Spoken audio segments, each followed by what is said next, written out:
I didn't need it for that bit. Good evening.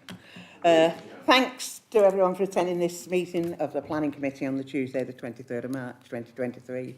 As is usual, we're the very first meeting of the new municipal year. We're always the last one and first one. So it's good to see some, I'll not say old faces, but returning faces, and to see some new people on our committee, new councillors, new people to the committee. So I hope you're going to enjoy your time on planning. It's interesting, and I'll leave it at that. Okay, my name's Councillor June Molyneux. I chair the committee. Councillor Alex Hilton is vice chair. Please note the meeting is being streamed live on YouTube. If you're attending the meeting as a member of the public who's registered to speak, please note you'll have a time limit of up to 3 minutes. The legal officer will operate a stopwatch and confirm when your time runs out. You should then finish, or if you're in the middle of making a point, just round that off within a few seconds and finish speaking, because your microphone will be muted otherwise. For ease in following the evening's proceedings, a pack's been prepared, available online, that contains item reports, plans, presentation slides and any addendum notes. After officers have presented the report and speakers have made their representations, I'll invite members to speak. When you want to speak, please raise your hand to indicate to me that you wish to do so. And when invited to speak, please turn on your microphone. Please switch your microphone off when you've finished speaking, or we'll get some horrible noises. That's unfortunately what happens. When speaking, please reference the paragraph number and page number to enable everyone to follow you. Please, can everybody ensure their phones are turned to silent? And we're not expecting a fire drill, so if the alarms sound, please exit the way you came in, because it's real. Apologies, Matthew? We have apologies from Councillor Gordon France and Councillor Adrian Lowe, his substitute. Okay, thank you. Item 1, minutes of the meeting of the 25th of April. Somebody move those, please. Thank you, Councillor Morwood. Thank you, Councillor. Take it now. Councillor Whittam seconded those. Everybody, all those in favour, please show. Any against? Abstention. Thank you. Item 2, declarations of any interest. Members are reminded of their responsibility to declare any pecuniary interest in respect of matters contained in the agenda. If you have such an interest, you must withdraw from the meeting. Normally you should leave the room before the business starts, but you do, however, have the same right to speak as a member of the public and may remain in the room to enable you to exercise that right and then leave immediately. In either case, you must not seek to improperly influence a decision. So, any declarations of interest? No? Okay. Item 3, planning applications to be determined. The speaking arrangements for planning applications as follows. The officers will summarise the report, and registered speakers will be invited to speak in the following order: objector, supporter, parish or town councillor, ward councillor, applicant or agent. All registered speakers will be allowed to speak for 3 minutes, apart from a ward councillor who may speak for up to 5 minutes. In the event that all speakers are against an application, as chair, I may grant the applicant or representative a time extension. I would respectfully ask members of the public who have not registered to speak to remain quiet throughout the proceedings. And with that, we will go on to item 3A, which is 36 Empress Way, Euxton, pages 5 to 20. Adele's going to present this item.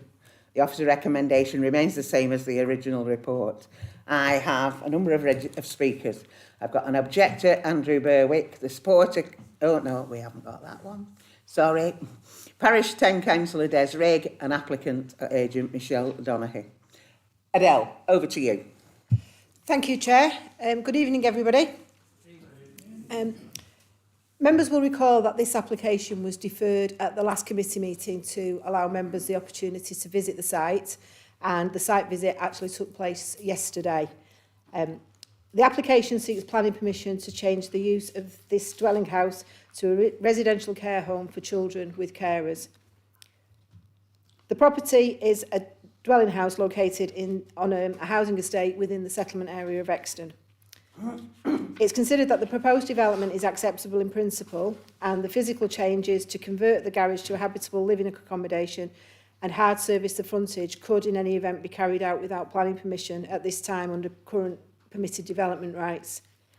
The occupation of the property by 3 children with 2 adult carers would reflect the impact of a larger family living together in a residential dwelling house. Staff changeovers and visits from professional care practitioners would be limited in frequency, and it is not considered that these visits and movements would result in any unacceptable disturbance to neighbours. The proposal includes the provision of 3 off-street parking spaces, which exceeds the Council's parking standards for residential institutions. However, LCC Highway Services consider that the additional parking is acceptable in this instance on the basis that it is recognised that the property will operate in a similar way to a dwelling house. Overall, the proposed development is considered to be in accordance with the policies of the development plan, and it is recommended that the application is approved subject to conditions that are detailed in the report. Thank you, Chair. Thanks, Adele. Andrew, would you like to speak now? You want to start the timer, please, Dave? Thank you. I would firstly like to follow up on the comments made at the last planning meeting with the assumptions made of the residents in objection. As residents, we are upset to say the least at the comments made.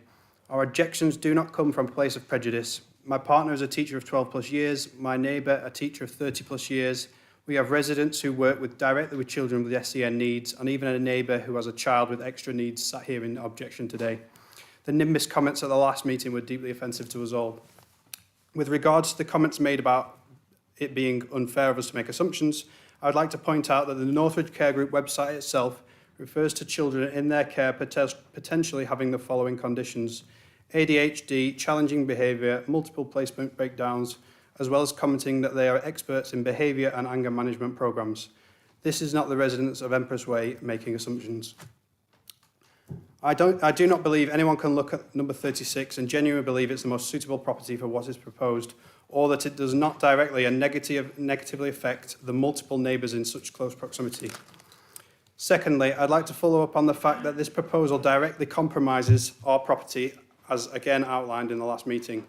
Since then, I have sought legal advice, and after looking into the title deeds, they notice restrictive covenants with regards to boundary structures which prohibit the proposal going ahead.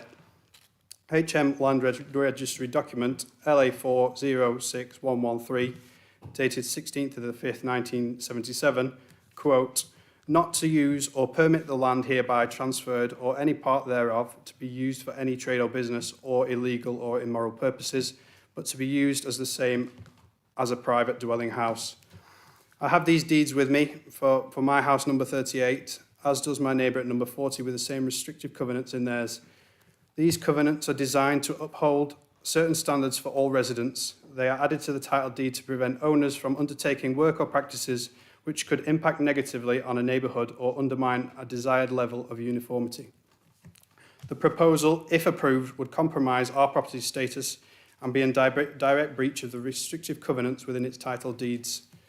Before councillors proceed to vote on this, I would like this to be addressed, as I believe it to be legally wrong.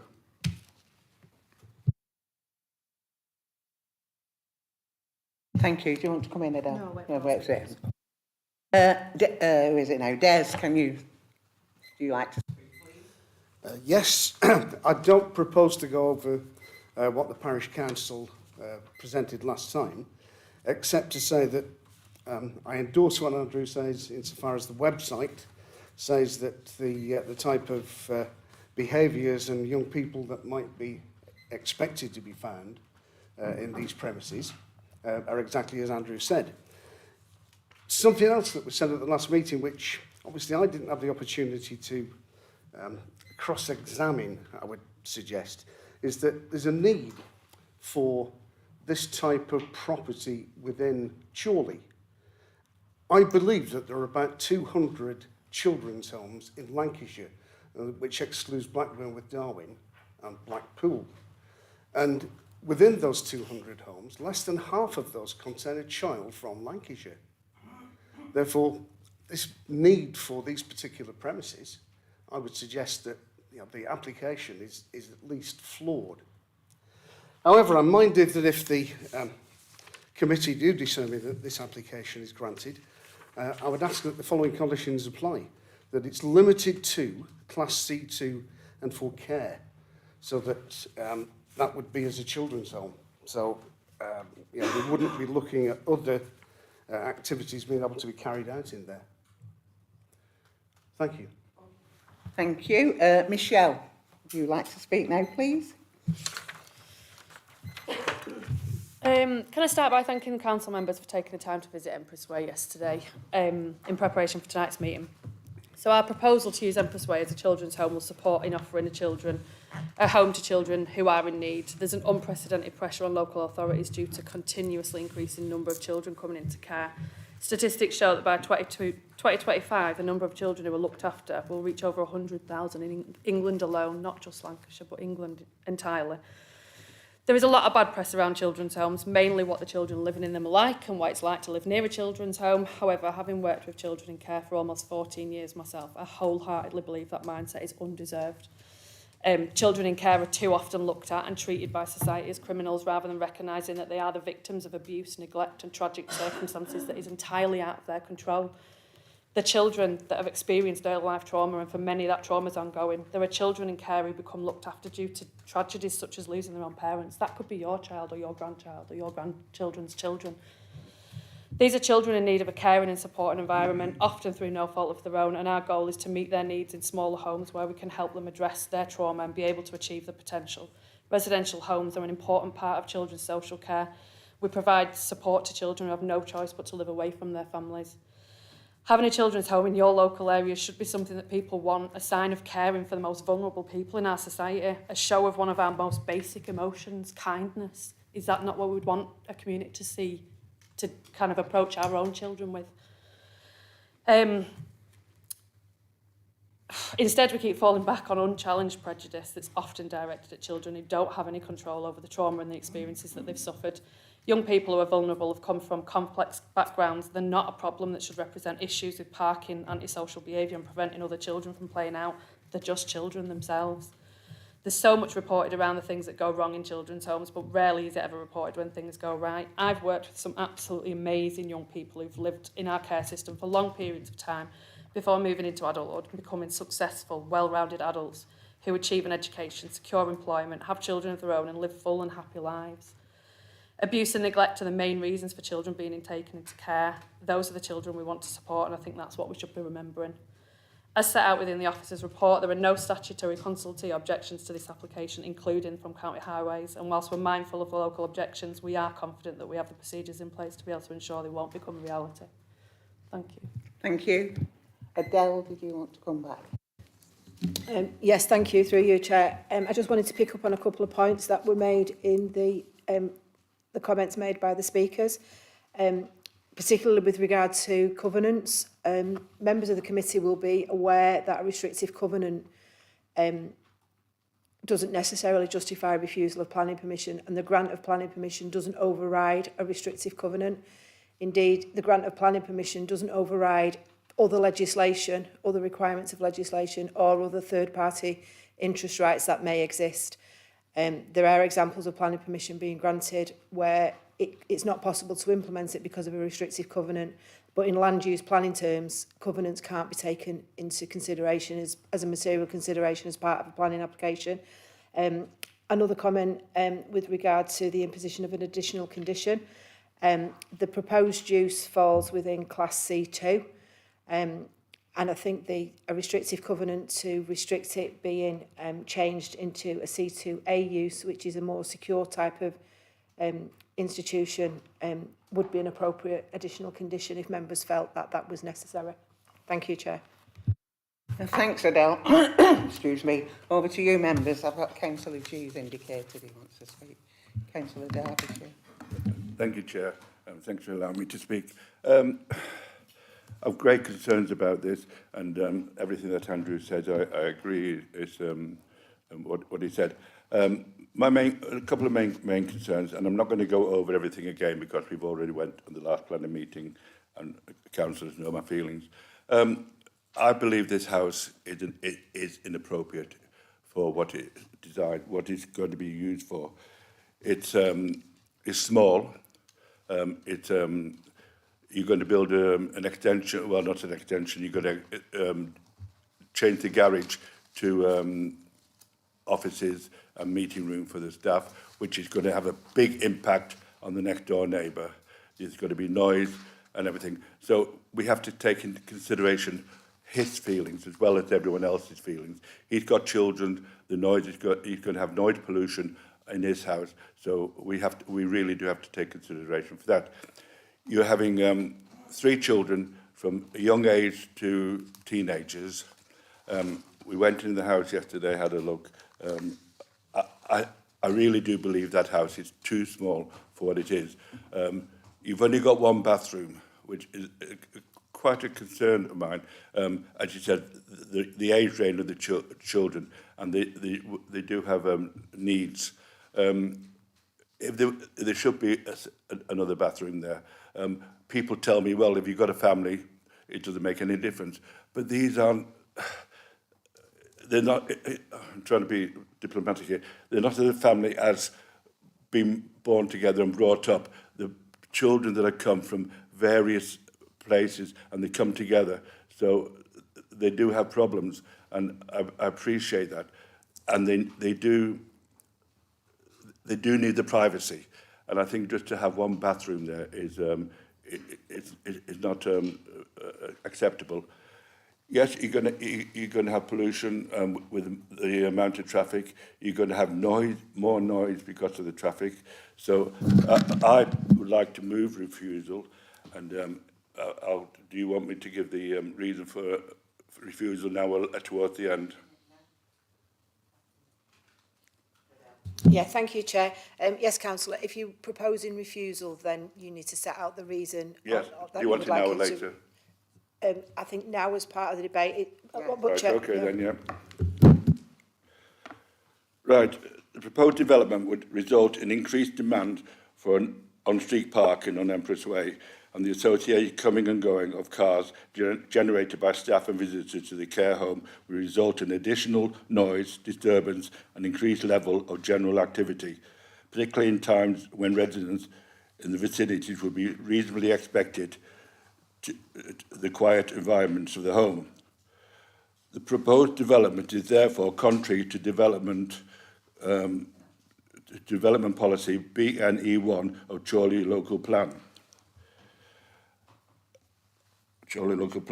And that requires a good standard of amenities for all existing and future occupants of land and buildings. Thank you. Councillor Derbyshire. That one. Okay. As with wherever you live, you do not get to choose your neighbours. You do not get to vet your neighbours. You could have a family of 10 moving next door and you wouldn't get a say. You would have no information about those people. You would know nothing. Just in this instance, you are now getting information and being informed. I've been a teacher for 26 years, and many children who do not come from care homes have issues and have disabilities and have behaviour problems, and it's absolutely nothing to do with. And the fact that they can't be a family because 3 of them have come together. There are so many different types of families all around the place, made up of many different places. Adopted children, fostered children. If people are fostering children, they don't have to let your neighbours know. If people are taking on care, they don't have to let the neighbours know. This is a courtesy, really. But if a big family moved in next door, 2 families coming together, you wouldn't have a clue. That would bring extra parking, especially if they had older children. They had older teenage children with their cars, their bikes, whatever it's going to be, and that would happen. As for noise, goodness me, you can hear people's televisions and everything else, which is normal noise that happens every single day, let alone a meeting. There are meeting places for meetings, but it's not going to be sitting down and having a bowling match. They might be eating together. They just might be making plans for the day, might be going over the day's allocation or where someone's going. Absolutely nothing out of the ordinary that would happen in everyday life. And yes, Euxton is a nice place. Yes, Euxton is a nice area that's got lots of people in there who have nice homes. But I live in the centre of Chorley. I don't get a choice who my neighbours are. I don't get a choice about the noise that comes through. And I'm being quite blunt here. We just need to accept that this is a fact of life, get on with it. And actually, to get this planning through, because it's a great need and it's not such a great inconvenience. Thank you, Councillor Derbyshire. Councillor Hilton. Thank you, Chair. I think I agree with Councillor Derbyshire's point that this is a nice area. Euxton is a nice area, particularly in the area that we visited yesterday. And the kids that are potentially going to be moving into this this house have had a bit of a rough start in life. And why shouldn't they live in a nice area? Would that not help them develop into members of society that we would like them to have, like them to be, rather? This is going to be a supportive environment in a residential area, which is some form of normality for kids that have so far probably not had it. I think the parking issues are a non-issue because I think they've been addressed by the application in terms of the parking spaces available. So I'm happy to move officer recommendations here. And if this goes through, I wish you all the best of luck. Thank you. Anybody else, please, want to speak, please? Councillor Whittaker, Councillor Morwood. Thanks, Chair. I attended the debate at the last meeting. I've listened to what's coming today. The point that strikes me is that these are children who need care. And there's anticipation or assumptions that they're going to be tearaways and all sorts of things like that. They're going to get cared for very carefully, 24 hours a day. So, you know, the issue of parking, we went on the site visit and going down from opposite the Talbot, there's cars parked all the way on the estate all over the place. So I'm happy to second the Vice Chair's recommendation, Chair. Thank you, Councillor Whittaker. Councillor Morwood. Thank you, Chair. I won't dwell too much because a lot has been said. The last meeting, yes, some things were said that maybe could have been a little bit more diplomatic, but that's passed.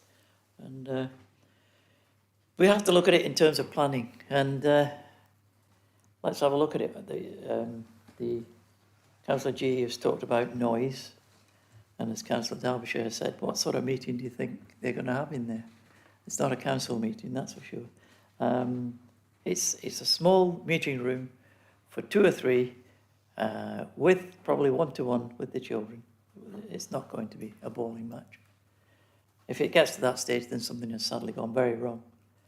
The on-street parking, there will be an odd car or 2 extra, but there's plenty of space for the hour or so that extra people coming along are going to be there. It's for, there's parking spaces for up to 4 cars. There are 2 staff on duty all the time. So there's always going to be at least 2 cars parked on the drive.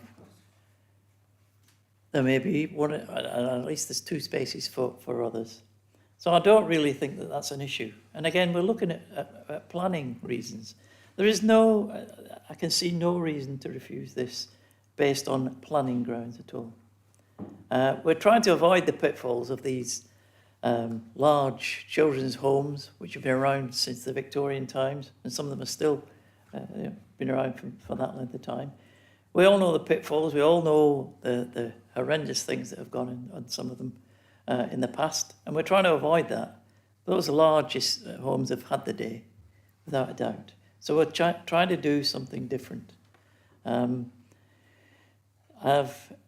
don't like to bring in my past, but I too have taught in the past 32 years working with special needs children from all ages, from primary school, secondary school level, FE level, with all manner of difficulties, many of them included in the comments that were made earlier or in the report.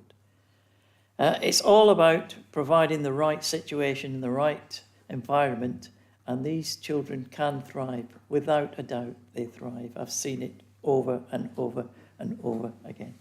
So I'm happy to support the recommendation. Thank you. Thank you, Councillor Morwood. Any more comments? Otherwise, if not, I'll move to the vote. Before you do that, can that... Ariadne. Yeah, sorry. Go on. I just wondered if you wanted to add that additional condition about restricting it to a C2 use only. Yeah, I'm happy to add the additional condition to my proposal. Thanks. Is that okay with you, Councillor Whittaker? Yes. Right, thank you. So I've had a proposer and a seconder for the officer recommendation. I have a proposer for refusal but no seconder. So can we move to the vote, please? What are we voting for now, sir? Well, oh, sorry, we're voting for the officer recommendation because the other one fell.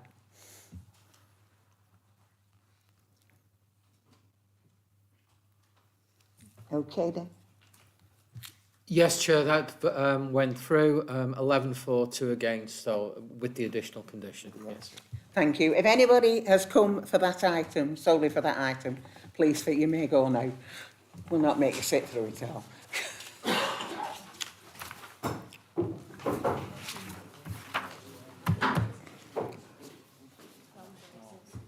Can I?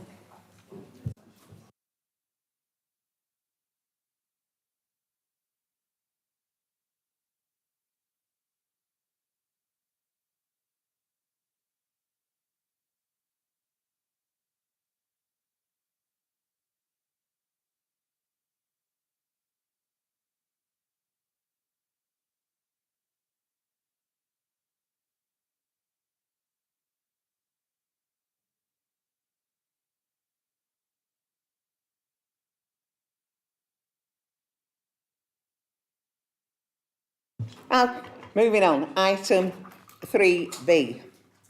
I've lost my paper because of fear.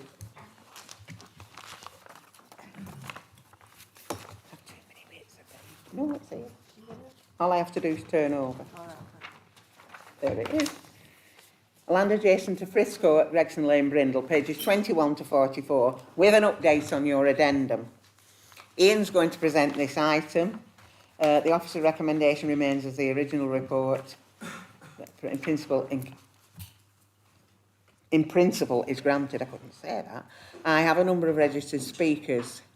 I have the objector Paul Atherton, the ward councillor Alan Cullens, and ward councillor Pauline McGovern, and the agent Claire Wilkinson. Ian, would you like to present the report, please? Yes, thank you, Chair. This application seeks permission in principle for a minimum of 5 and a maximum of 7 dwellings on land to the east of Friths Court at Gregson Lane.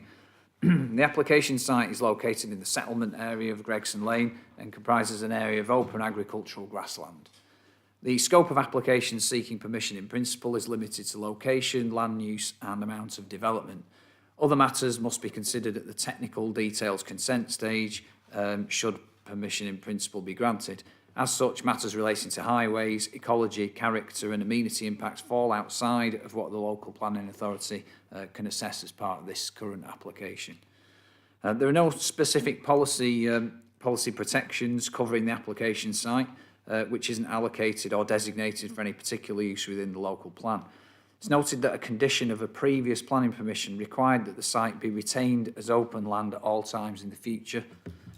This does not, however, preclude the submission of an application for development, and the merits of any development proposal must be assessed on the basis of the policies and material planning considerations applicable at this time. The proposal seeks small-scale development and will be located within the settlement area of the village. There are some sustainability credentials associated with the location, including 2 primary schools, a convenience store, pharmacy, and other amenities. As such, it's considered that the principle of development is in line with the National Planning Policy Framework and Local Development Plan. It's also recognised that the Council cannot currently demonstrate a 5-year housing land supply, and therefore the provision of housing must be accorded significant weight in the planning balance. 5 to 7 dwellings would be an appropriate amount of development for a site of this size and configuration in this location, allowing for space for access and landscaping. It is therefore considered that 5 to 7 dwellings of an appropriate scale and siting could be designed and laid out with adequate space for access, off-street parking and private amenity. Overall, the principle of erecting 5 to 7 dwellings at the application site is considered to be in accordance with the policies of the development plan, and it is recommended that permission in principle is granted, subject to the conditions set out in the report. Thanks, Chair. Thanks, Ian. Paul, would you like to speak now, please? I represent the Friths Court Management Company Limited, and I've got the support of all the 12 residences on the site. The proposal to grant permission in principle disregards condition 18 of planning commissions for the development of Friths Court. That's reference 9/01 00617/FUL. And yet the wording in that, towards its duration, is very clear for all times in the future. If the applicants felt that this was unfitting, the honest way forward was to contest it in 2002. They didn't. They accepted it, they endorsed it, they made many millions of pounds out of it.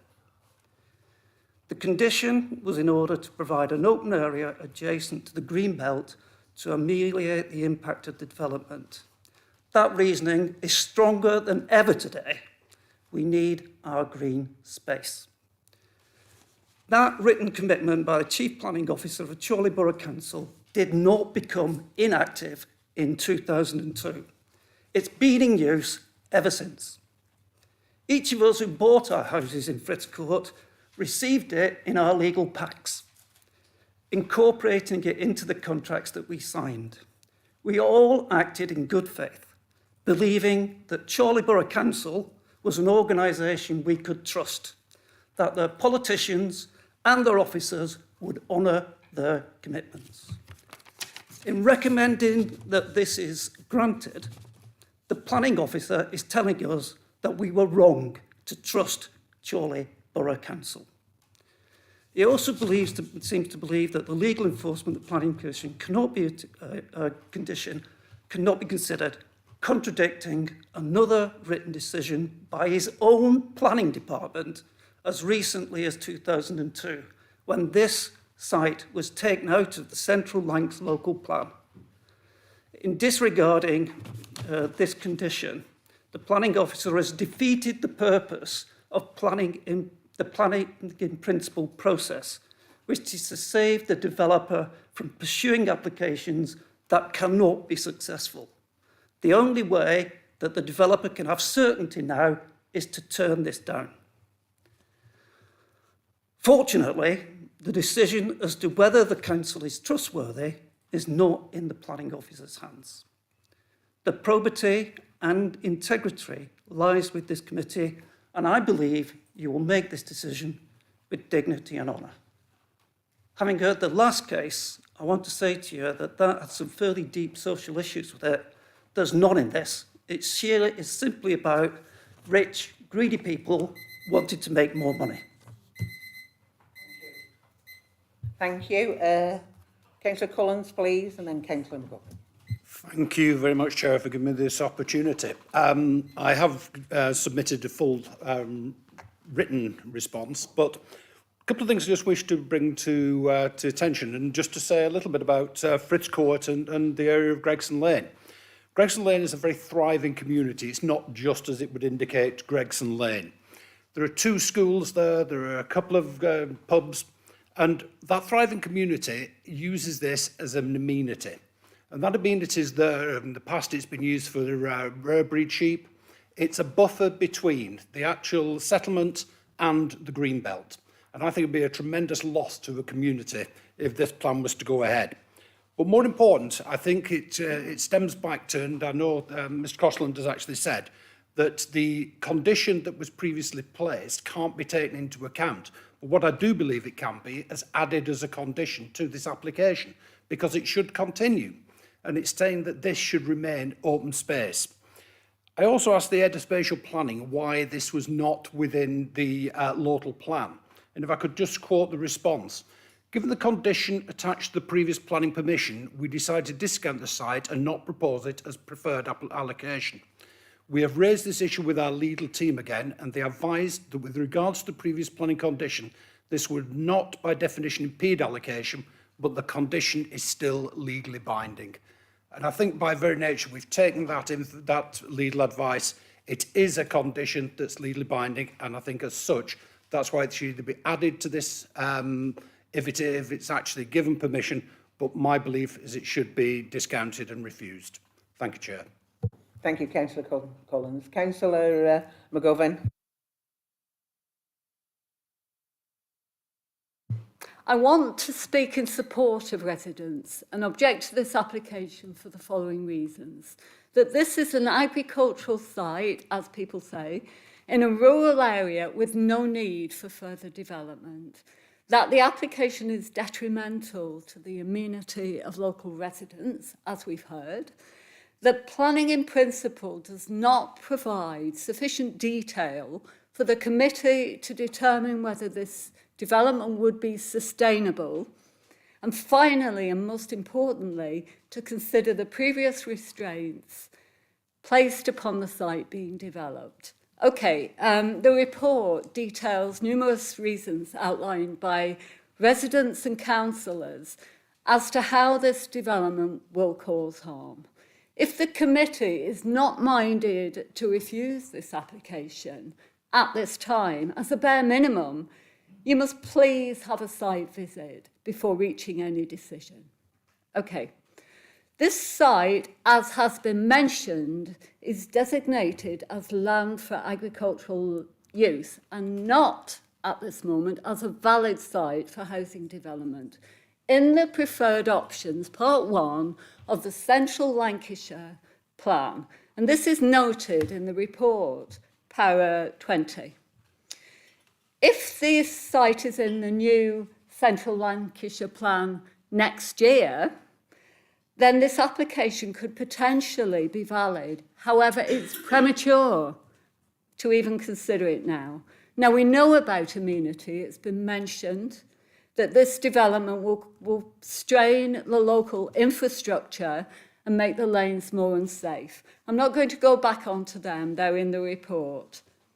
In relation to planning in principle, this application provides no detail whatsoever that establishes the development here is in any way sustainable as required by the National Planning Policy Framework, para 11. Furthermore, it does not allow the committee to assess the impact of the character of the development as it is silent on this matter. Now, I'll come on to the most important point, which has been mentioned before. Finally, and possibly most importantly, condition number 18 of the previous planning permission, reference 0100617, FULHH, F-U-L, required the removal of the buildings that occupied the part of the site that is under consideration through this application and required that the site be kept open. The planning officer negotiated this condition with the applicant, as we've heard, at the time of the application for the previous residential development of 12 cottages as a material benefit of the development at that time. Planning permission was granted on this basis, and the condition was never challenged through an appeal or an application to amend or remove it. The condition is therefore established. The setting around the site has not altered, and the land forms a pleasant part of the village and is a buffer, as we've heard, between the open agricultural land and the urban area of the village. It makes a positive contribution to the character of the landscape. So it's not therefore possible to consider the principle of developing this site without a detailed planning application with detailed plans of the proposed dwellings and landscaping to allow a valid assessment to be made. On this basis, a permission in principle application is not an appropriate process for determining whether the development of this site is acceptable, in light of the extant condition that requires the site to be kept open and the important contribution that the site makes to the local character. I would therefore urge the committee to refuse this application as the permission in principle process cannot adequately determine whether the development of the site would be acceptable in principle as a full landscape character appraisal is required. I respectfully submit that the committee does not have sufficient detail to approve this development and overturn the previous condition in place. Therefore, really, the only option left tonight is to reject this application and await further change, either through the local plan or a compliant, proper planning application. Thank you. Sorry to exceed my limit. Okay, I'll let you off because you knew. Claire, would you like to speak now? Good evening. I'm here tonight to represent the applicants of this planning application. We are aware that the submission of this application has caused concern for members of the local community, particularly for those residents adjoining the site who thought that this small parcel of land would remain free from development for all time. This was because they were of the understanding that a restricted covenant existed on the application site, preventing any future development of it. This is in fact incorrect, and the attachment of a condition to a planning application dating back to the early 2000s for the development of what is now known as Friths Court appears to have created this confusion. This condition stated that the application site shall remain as open land at all times in the future. As stated within the committee report, there are no planning policy requirements which dictate that the application site should remain protected from any development. The application site is located within the settlement boundary and not within the greenbelt, and as such has no greenbelt protection. The site has been assessed by your planning officers and has been found to be in a sustainable location for housing development, and is one that is supported by the core strategy and local plan. Various other concerns have been raised by members of the public, the parish councillor and ward councillor relating to highway safety, drainage and the loss of agricultural land. These are technical matters which, as the committee report informs, do not form part of the consideration of this permission in principle application. Such matters will be considered under a subsequent technical details consent, which will be supported by the appropriate surveys to inform the details of the scheme. The development of the application site represents an opportunity to provide housing within the borough where there is a housing land supply deficit. In doing so, this also releases pressure from the development of sites which are actually located within the Greenbelt. We therefore hope that members are clear that there are no restrictions per se from developing the site and recognise that the development of it with a small-scale housing scheme will provide much-needed housing within a location that is considered to be sustainable. Thank you. Thank you. Do you need to come back on anything at all? No. Okay. Then it's over to you, members. Somebody out there? Who is it? Councillor Marwood. Sorry. Thank you, Chair. Interesting one, very interesting. And I think this is one of those applications that's, 50-50. I know what the officers have said, but I have great sympathy with what I've heard from the objectors. And my feeling is that this isn't an appropriate way of dealing with this application permission in principle.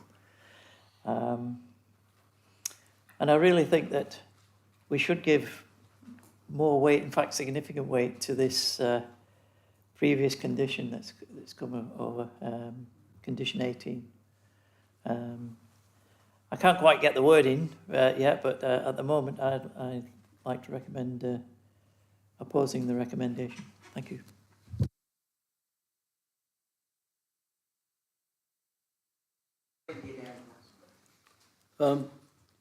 I don't know the site. I've read the report. Reference was made earlier to an application in 2002, and the world's moved on since 2002. It's within a settlement, but I think paragraph 45 on the report talks about the presence of a planning condition attached to the grant of a previous application does not in itself preclude the submission and assessment of a planning application for the development of the land attached, land affected or covered by such a condition. The application must be considered on its own merits on the basis of policies and material considerations at the point of determination now, 2023, not 2002. The reference was made earlier. I don't know the site. I've seen the plans that are shown. I'm in favour of the application, I have to make that clear, but I think it's fair, in view of the representations that we made, that we have a site visit and we go and have a look and try and judge for ourselves where the green belt starts, where the green belt stops, whether it's within the settlement area and so on and so forth, and the implications for other areas. Implied in the report is that we will get further detailed reports from highways and education and county council and other people later on. But I think it would help the members to make a decision if we could have a look at the site now. And I'd like, not moving approval, Chair, I'm moving a site visit. Councillor Hill. Thank you, Chair. It's a bit of a complex one, this, really, and I think it all comes down to what weight you put on the previous planning condition. I appreciate we have got a tilted balance in favour of development due to our land supply. However, as Councillor Collins has pointed out quite clearly, that there are some legal concerns from the council on that already. This condition hasn't been challenged, as far as I can see, so it's still established. I don't see how we can actually look at this in a decision in principle for those reasons, as my colleague Councillor McGovern has said there. So I would actually like to move for refusal for that reason. I don't think that we can do this on a decision in principle without a detailed planning application to look at the proposed dwellings and landscaping. I think that's essential when it comes to this, when we're looking at the previous condition, and I would actually like to add additional weight onto that condition. So for the reasons that Councillor McGovern very eloquently put, I would like to propose refusal. Thank you.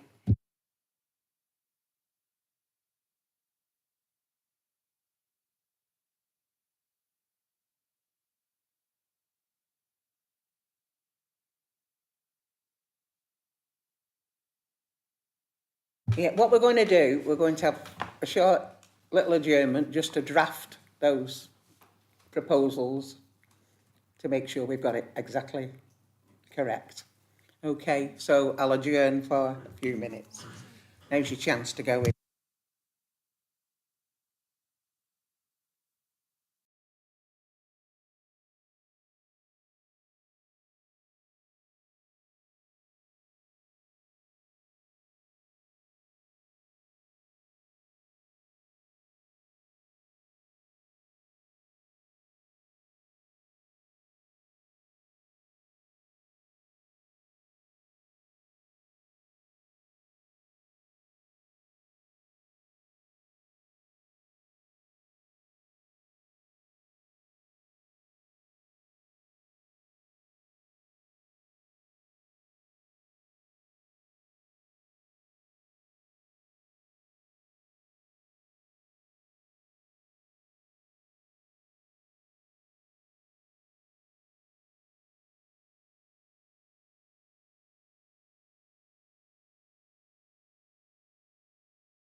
Okay, excuse me. I've had two proposals. I had a proposal for a site visit, but nobody has seconded that, and a proposal for refusal from Councillor Hilton and seconded by Councillor Morwood. Councillor Hilton, do you want to? Yeah, Adele's better at these words than I am, so I'm going to refer to her if that's okay to read this. Thanks. Thank you through Chair. Yeah, as a result of your deliberations in the short adjournment, yourself and Councillor Morwood, where you articulated the reasons that you proposed refusal, the reason is noted as planning permission reference 01/00617/FUL was granted subject to a restrictive condition number 18 that required the application site to be retained as open land at all times. The local planning authority attached significant weight to this condition, which remains extant. It is not therefore appropriate to consider this proposal under the provisions of an application for permission in principle, and the application is therefore refused. Thank you.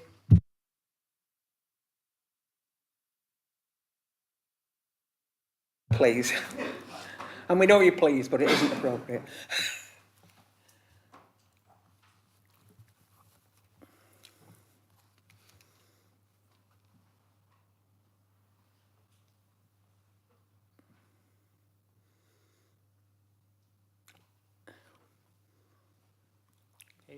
It's you, Keith. You looked at Okay.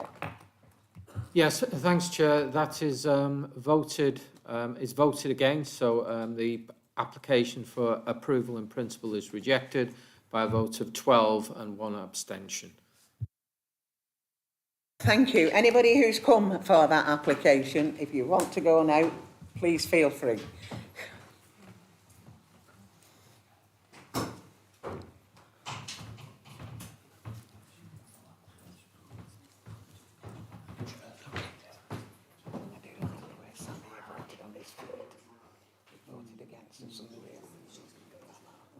At least he knows.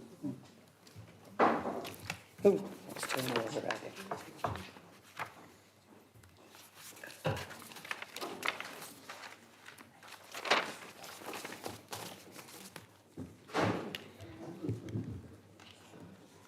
Oh, we're getting the solicitor one. I think. So, yeah, I think you should. Yes. Item 3C is 191 Chorley Road, Whittle-Le-Woods, pages 45 to 66 with an update on your addendum. Adele's going to present this item. Recommendation remains as per original report that planning permission is granted subject to conditions.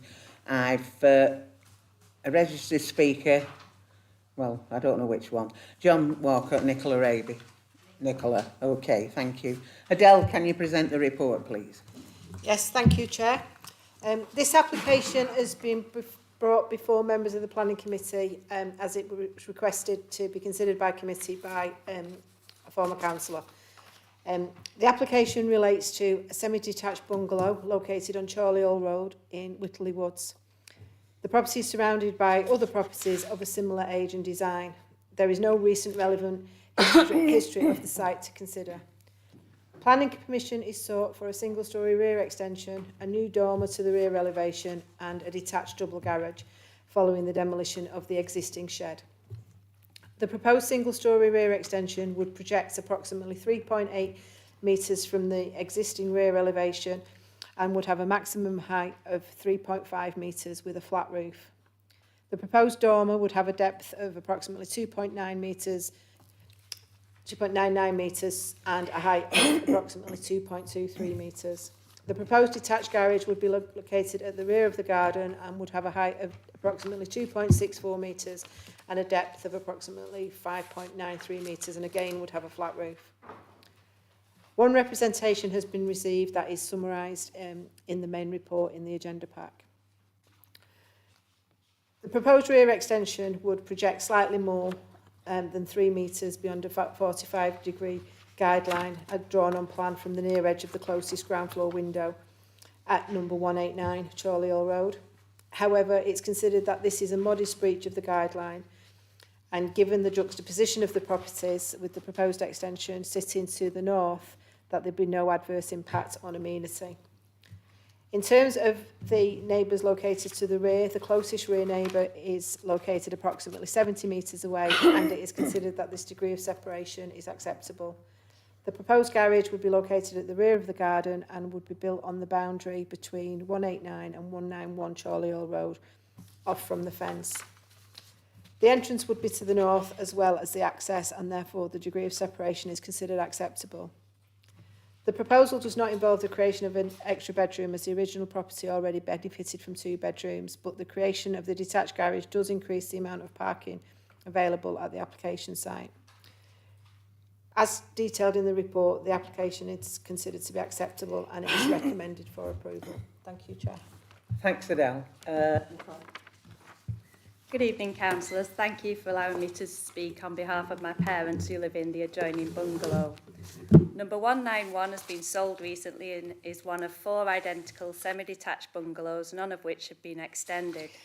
In relation to the rear extension, the plans don't include all measurements, but the officer's report states that it would project 3.83 metres outwards, would be 3.5 metres in height and would extend across the 7-metre width of the property and would have a flat roof. This would be completely out of character with the area. None of the properties in the row have flat roofs. The officer's report says that the extension will be of modest scale, but at almost 50% of the existing footprint of the property, it can't possibly be said to be visually subservient. The council's SPD provides guidance to people wanting to extend their properties. This is what residents are entitled to expect will be applied unless material considerations indicate otherwise. In relation to the 45-degree rule, the officer's report states that the extension would project slightly more than 3 metres and that the breach is negligible. This isn't quantified and isn't possible given that many of the measurements aren't shown on the plans. Our calculations show that the 45-degree rule would be breached by almost 0.5 metre, which cannot possibly be said to be negligible. Anything greater than 3 metres is outside of your adopted policy and should be refused. No justification to breach this rule is provided. The neighbours at 189 are a retired couple and spend a great deal of time in their dining room and enjoying the garden. They will be faced with a blank brick wall measuring 3.5 metres in height by 3.83 metres in depth. This will dominate their outlook, will cause a loss of light into the dining room and will have a detrimental impact on their living conditions. In relation to the dormer, no measurements are given, but it looks to cover the entire roof slope. This would be a massive addition and would stand out like a sore thumb. The council's SPD states that rear dormers should cover less than 2/3 of the width of the roof. Although PD rights allow more than the SPD, the proposal covers the entire roof slope and is to be clad in white UPVC. Dormers erected under PD rights would be subject to a condition that materials must be of similar appearance to those of the existing dwelling house. UPVC isn't used in the exterior of the property and it's therefore incorrect for the report to say that the dormer could be built under PD rights. The parish council had no objection subject to all materials being in keeping with the established dwelling. On this basis, therefore, they would object to the dormer extension. The windows of the proposed dormer would directly overlook the neighbouring property and would impact detrimentally on privacy. The dormer will be visible from the rear gardens of the properties on either side and from the well-used public footpath to the rear. The scale of the dormer would relate poorly to the style and modest proportions of the host dwelling and its pitched roof and would compromise the character and appearance of the area. Taken together, these 3 proposals constitute a massive overdevelopment of the property and will have a detrimental impact on the living conditions. I urge you to adhere to the council's adopted policy and refuse the application. Thank you. Do you want to come back of anything, Adele? Yes, thank you, Chair. I just want to remind members that the supplementary design guidance is guidance. It's not a rule and it's not adopted policy. But I think I have to apologise. Condition number 3, that is on the addendum, that details the facing materials shall be used as set out in the application form. I think that needs to be substituted so that we have the material submitted, because I think it's a fair point that white UPVC ship lap type cladding would be stark and inappropriate. So I would just like to make that as an amendment to those conditions. Thank you, Chair. Sorry, over to you, members. Councillor Eden. There we go. Could somebody explain to me, because I don't know what it means, this 45-degree rule? Is this being breached or is it not? Because this will definitely sort of weigh my decision. I would like to know if it's being breached or if it's not. Adele. Thank you. Through you, Chair. Essentially, the guideline is a way of assessing the impact of a proposal on a neighbouring property, and it is a guideline because every assessment is dependent on the juxtaposition of the properties that are involved. So for some instances, there may be a significant difference in levels. The orientation may be the proposed extension is to the south of a property and therefore the impacts are greater. In this case, the application property is located to the north of the adjoining neighbour. Therefore, given that the sun rises in the east and goes to the west, in terms of direct sunlight, the impact wouldn't be as great. So the guideline basically is written in the design guidance as a guide, not a rule, and it is subject to interpretation. And there are, lots of examples throughout the borough whereby the distance is breached, and we have to, because it's not, black and white. There are the shades of grey in the assessment, and the guideline basically draws a line at a 45-degree angle from the nearest point of the window. Some authorities, local planning authorities, have the point at the midpoint of the window because it's a slightly different assessment, but essentially that line is drawn at 45 degrees and the 3 metres beyond that line is taken, and in this case there will be a small breach of that line. Thank you very much for clarifying that there is a breach. It is a very large extension in an area where there is the set bungalows to me. I've looked at the plans, and this is a huge extension. Really, you might as well just knock the property down and start again. And we see this all over, people buying properties, knocking them down and starting again.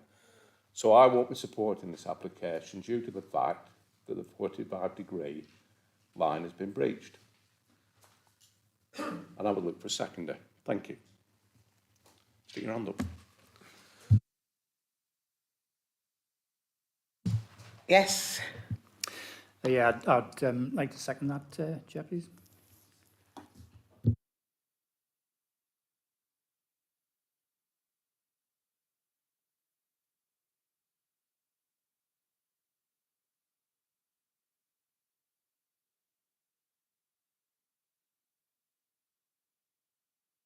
Acceptable. If we go down this route, then people will be able to build wherever they want, whatever they want, and it's not acceptable for the people that live next door. Councillor Derbyshire. Can I just ask, although it's not clear, they said there's been no other developments like that. Has anybody applied for any other developments like that?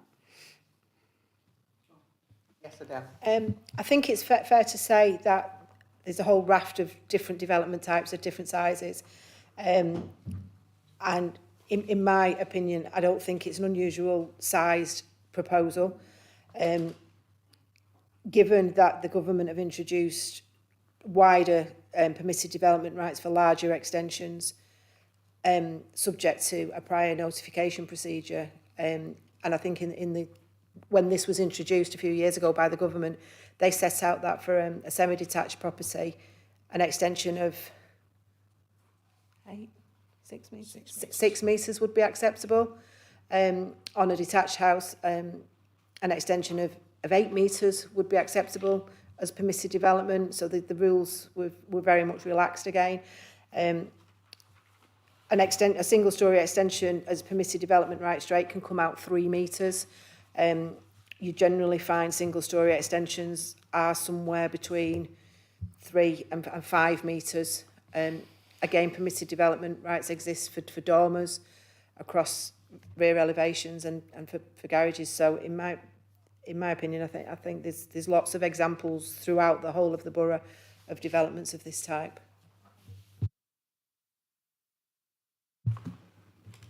Anybody else want to make any comments? Councillor Derbyshire and then Councillor Hilton.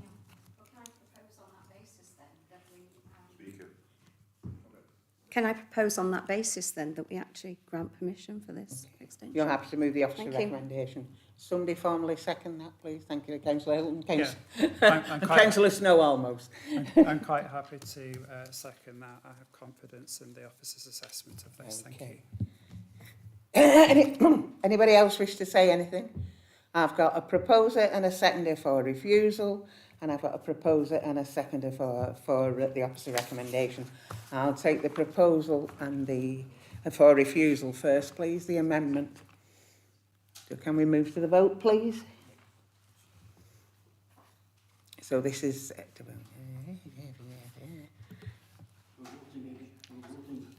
Against the officer recommendation, we're voting for refusal. No, it'll come on in a minute. Okay. Okay. Yeah, on that basis, then the vote is against the officer recommendation, 11 against, 2 for. Can we now vote for the officer recommendation, please? This is...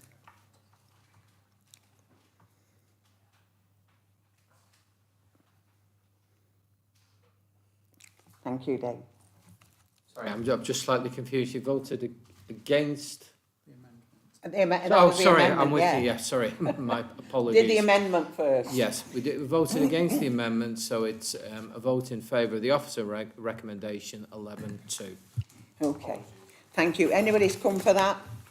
Please feel free to go. Right. Moving on. Item 3D is Sarscow Lane, Eccleston, pages 67 to 88. Ian's going to present this item. The officer recommendation is that planning permission is granted subject to conditions. I have one registered speaker, the agent Rob Harrison. Ian, can you present your report, please? Yes, thank you, Chair. This application seeks to vary a condition attached to a previous planning permission for the change of use of a barn from agriculture to offices at Sarscow Farm, which is at the southern end of Sarscow Lane off Southport Road in Eccleston. In seeking to vary the condition, this would have the effect of altering the position, number and dimensions of the passing places that were originally approved and required by condition as part of the change of use to offices.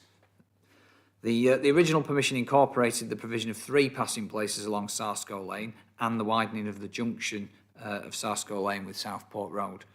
The permission has now been implemented and the applicant is seeking not to have to implement the approved passing places on the basis that the existing provisions for passing vehicles along Sarscow Lane are acceptable for the approved office use. These provisions include slightly wider sections of road where some limited engineering works in the lane of loose material has taken place, wider sections of road where there's a bend, a driveway and field entrance and areas of highway verge. LCC Highways have now had the opportunity to review this development on the basis of the existing arrangements and current conditions along Sarscow Lane, and they consider that the existing passing place opportunities reduce the conflicts with opposing vehicles and allow for safe pedestrian movements. As there are no highway objections or highway safety objections to the application, it's therefore considered that the proposed amendments to the planning permission are acceptable, and it's recommended that the application be approved subject to conditions. Thank you, Chair. Thanks, Ian. Rob, it's over to you. Excuse me. Thank you, Chair, and good evening, committee members. I'm Rob Harrison. I'm the planning agent on behalf of the applicant. As the application has been recommended to you for approval by the planning officer, I'll simply try and summarise matters and keep things short. We submitted a Section 73 application to vary planning condition number 3 attached to the approval issued in March 2018 for the change of use of barns to offices with associated parking and the creation of 3 passing places on Sarscow Lane. The planning approval had 10 planning conditions attached to it in total. Condition 3 listed the approved plans which the development must be carried out in accordance with. This Section 73 application before you seeks to substitute the plan referred to as Proposed Access Passing Place Plan dated the 2nd of March 2018. Under the Proposed Access Passing Place Plan, under Condition 3, the applicant had to provide 3 passing places. The revised plan provides 6 passing places and is viewed as a material improvement endorsed by the County Highway Department in their comments. These passing places already exist on Sarscow Lane, as shown on the photo montage provided as part of the submissions. The applicant is a legal owner of Sarscow Lane from its junction with Southport Road to Sarscow Farm itself. The applicant's legal ownership is documented within land registry titles LAN 193271 and LAN 123662. Sarscow Lane is subject to a public footpath and private rights of access to other properties and land. Having considered the position of each passing place proposed, we are content that each is situated within land in the ownership and control of the applicant. The passing places do not have an adverse effect on the users of the public footpath or private users of the lane. The Highways Department at Lancashire County Council have been consulted and their comments can be summarised as follows. The established passing places are intervisible, which is acceptable. The increased number of passing places reduces conflict with pedestrians using the public footpath, as walkers can wait in the passing places, allowing vehicles to pass in a safe manner. The application will not have a significant impact on highway safety, capacity, amenity in the immediate vicinity of the site. The passing places reduce the conflict with opposing vehicles and allow safe pedestrian movements. And there have been no reported incidents near the access or within 200 metres in each direction from the junction of Sarscow Lane and Southport Road. There's been 2 representations made against this Section 73 application, and these were summarised within the officer's report at paragraph 8. These representations have been considered by the planning officer and commented upon in paragraph 27 to 33 of that report. The representations have been determined as either not relevant to this Section 73 application or a civil matter not able to be controlled by planning powers. I would support your planning officer's recommendation and urge you to approve this application. Thank you.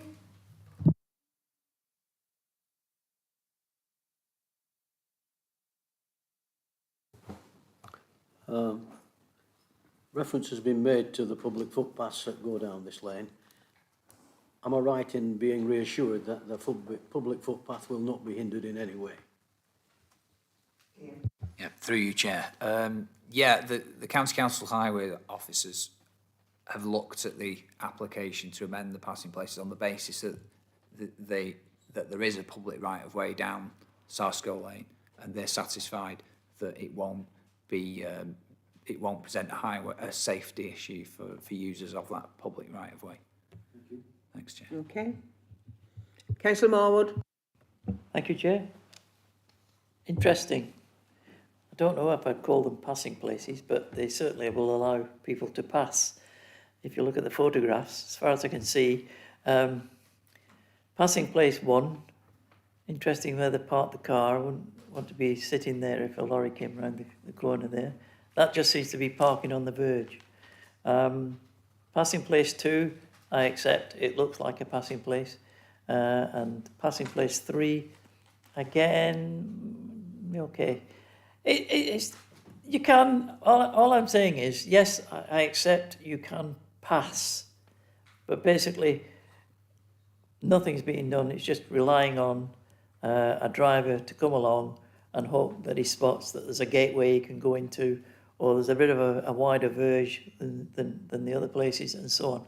And I would like to have seen maybe them looking a little bit more as designated spaces, and maybe a little bit of a sign that says this is a passing place, and that would give anyone who's not familiar with that road to kind of get an idea of what's going on. As I say, I don't like passing place 1, but I suppose it's just about acceptable. And of course, highways say it's acceptable, and we always listen to LCC highways. Thank you.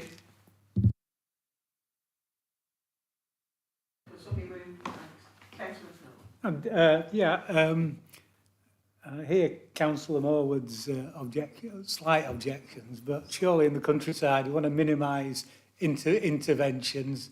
If it's going to work, it looks like it's going to work for the amount of traffic on that site. We should minimise interventions. We don't need extra signs to say what's a passing place. I mean, I've just driven at the weekend round Rivington. There's lots of roads that require motorists to use a bit of common sense. And we're not talking about a highway here. We're talking about basically an upgraded farm track. So I would say it's perfectly acceptable what's being proposed, and there's obviously an improvement for that. I am happy to second the officer recommendation, Chair.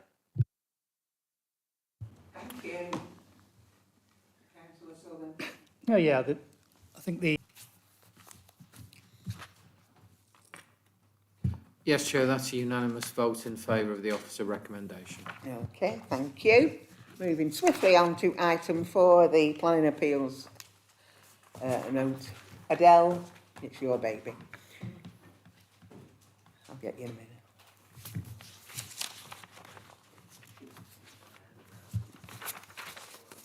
Oh, I didn't realise everybody here. Yes, Councillor Jade.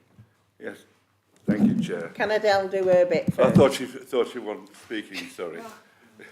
I was just waiting for members of the public I apologise. to go out. Yeah, I mean, there's been a few appeals submitted. There does seem to be a bit of a delay in getting the formal start letters from the inspectorate. The main things to note, I think, are the 2 appeal decisions that have come through, which are, you know, as we expected, given the proceedings at the respective inquiries. Both appeals were allowed, but to note that with regard to the appeal for the land at Charter Lane at Charnock Richard, the inspector has made an award of full cost to the appellant. Okay, Councillor G. Thank you, Chair. I'm very disappointed on this, on the appeals. The one for DXC Technology, Euxton House, Euxton Lane. This was in our borough plan. It's down for industrial area offices, and it was rejected naturally, and the inspectors passed it. Sometimes I agree. Not often I agree with Ellen Whittaker, but this time I do. I sometimes wonder why we have a planning planning meeting. We do things, we reject them on policy, and then the government, and I say government inspector, comes along and tears it up, and we're left with more building. This happened on Pear Tree Lane. It's happening here, and yeah, I'm very, very disappointed about it. So, thank you. Thanks, Chair. We're disappointed about the application that in Charter Lane that Adele's was ready to. Could we be advised about what the cost amounted to, please? Yes, please. Glad you're all sat there. This is something that I would have circulated tomorrow, because the initial costs have only just come in today. I've only received them today. And the information and the evidence that's been submitted amount to cost just over £48,000, plus VAT will need to be paid on top of that. Thank you, Chair.